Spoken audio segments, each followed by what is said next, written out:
Organic carbon को test करने का प्रोसीजर एक्सप्लेन करेंगे। सबसे पहले हम 6 बीकर लेंगे, सभी को हम मार्किंग कर लेंगे, एक हम ब्लैंक बनाते हैं और 5 सैंपल्स के लिए तैयार करते हैं।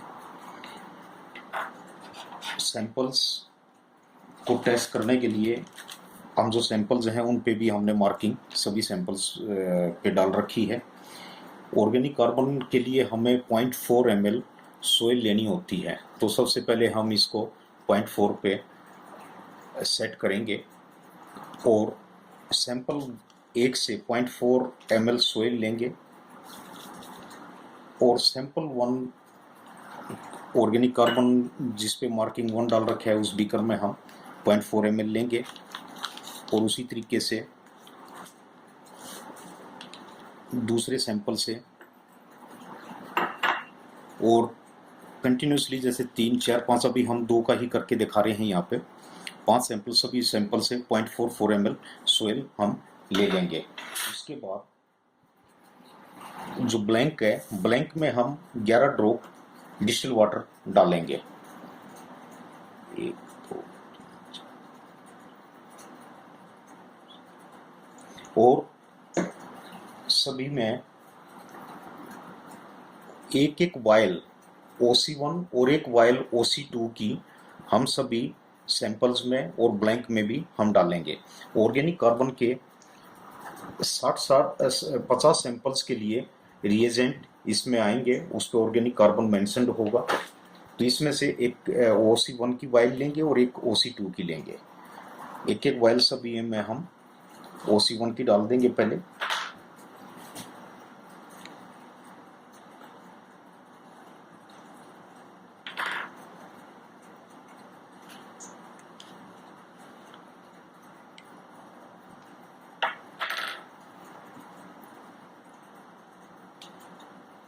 फिर उसके बाद एक वायल OC2 की।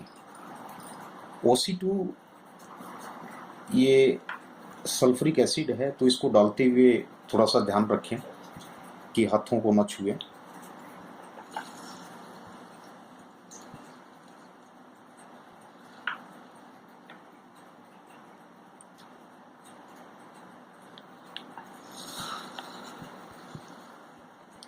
इस तरीके से हम सभी में ब्लैंक में भी और सभी 5 सैंपल्स में हम एक वायल OC1 की हमने डाली और एक OC2 की। इसके बाद हम इसको आधा घंटे के लिए छोड़ देंगे। आधा घंटे के बाद हम इसको 47 ml डिस्टिल वाटर मिलाएंगे सभी में और फिर उसको हम फिल्टर करेंगे। 47 ml डिस्टिल वाटर लेंगे और हर एक बीकर में 47 ml डिस्टिल वाटर हम मिला देंगे।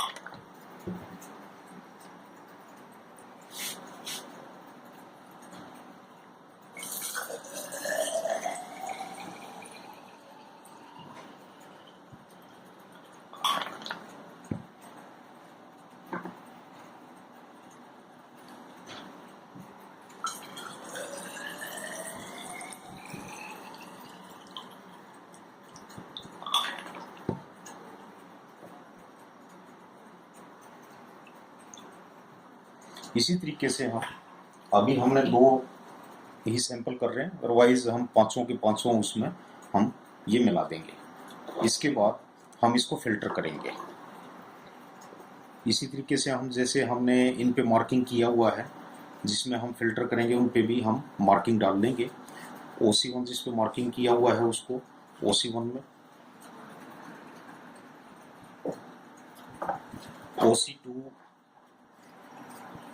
को हम OC2 वाले बीकर में हम डालेंगे।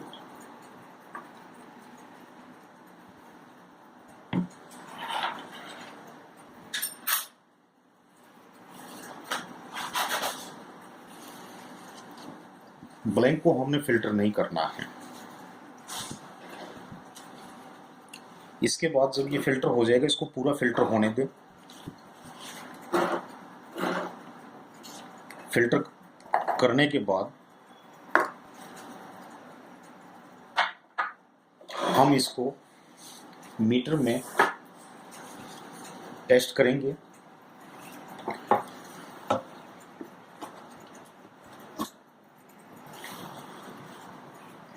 सबसे पहले हम ब्लैंक लेंगे, ब्लैंक को हम टेस्ट ट्यूब में रखेंगे। टेस्ट ट्यूब में रख के ध्यान रहे जो टेस्ट ट्यूब में मार्किंग है ये फ्रंट साइड में रहे, क्योंकि साइड में इसमें सेंसर्स लगे हुए हैं। ब्लैंक में रखे, फिर हम पूसा STFR मीटर जो लिखा हुआ है इस पर एंटर करेंगे, pH आएगा, फिर हम डाउन करेंगे, इलेक्ट्रिकल कंडक्टिविटी आएगा, फिर अगेन डाउन करेंगे, देन ऑर्गेनिक कार्बन आएगा। ऑर्गेनिक कार्बन को हम एंटर करेंगे, ब्लैंक आएगा, ब्लैंक में हम 2 या 3 बार इसको हम प्रेस करेंगे। जब ये रीडिंग थोड़ी कांस्टेंट हो जाए तब इसको फिल्टर करने के बाद हम ऑर्गेनिक कार्बन की यहाँ पे रीडिंग लेंगे।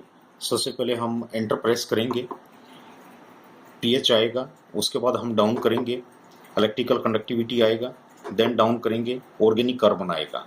अब ऑर्गेनिक कार्बन में हम इसको एंटर करेंगे। ऑर्गेनिक कार्बन में एंटर करते हैं तो ब्लैंक आएगा। सबसे पहले हम ब्लैंक की रीडिंग लेंगे। ब्लैंक जो हमने तैयार किया हुआ है उसको हम टेस्ट ट्यूब में रखेंगे। टेस्ट ट्यूब में रख के हम ब्लैंक की रीडिंग ले लेंगे। इसको यहाँ टेस्ट ट्यूब में रख के ब्लैंक पे हम एंटर करेंगे। जो भी रीडिंग आएगा उसको 2 या 3 बार हम एंटर करेंगे। जब ये रीडिंग कांस्टेंट हो जाए तब हम इसको डाउन करेंगे। डाउन करके फिर हम सैंपल की रीडिंग लेंगे। वापस हम इसको ब्लैंक में डाल देते हैं। फिर हम सैंपल वन को हम टेस्ट ट्यूब में रखेंगे।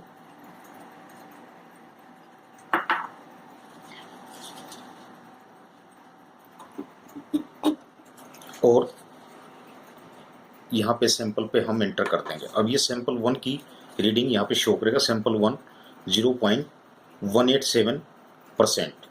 ये सैंपल 1 की रिजल्ट है। अब इसको हम एंटर करेंगे। ये सैंपल 1 का रिजल्ट इसके अंदर स्टोर हो गया है। अब हम यहाँ से इसको निकालेंगे। इसी तरीके से हम सैंपल 2 की रीडिंग लेंगे। ध्यान रहे हर बार टेस्ट ट्यूब को हमें डिस्टिल वाटर से क्लीन कर लें।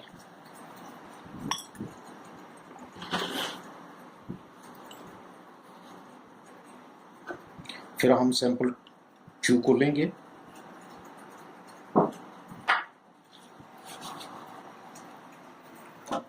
यहाँ रखें और हम एंटर प्रेस कर देंगे। सैंपल 2 का ये रीडिंग यहाँ पे शो करेगा और इसको हम एंटर कर देंगे। सैंपल 2 का ये रीडिंग इसमें आया। इसी तरीके से हम 500 सैंपल्स को टेस्ट करेंगे। 500 सैंपल टेस्ट करने के बाद इस मेनू से बाहर आने के लिए हम एस्केप प्रेस करेंगे। एस्केप प्रेस करके हम मेनू से बाहर आ सकते हैं। Thank you.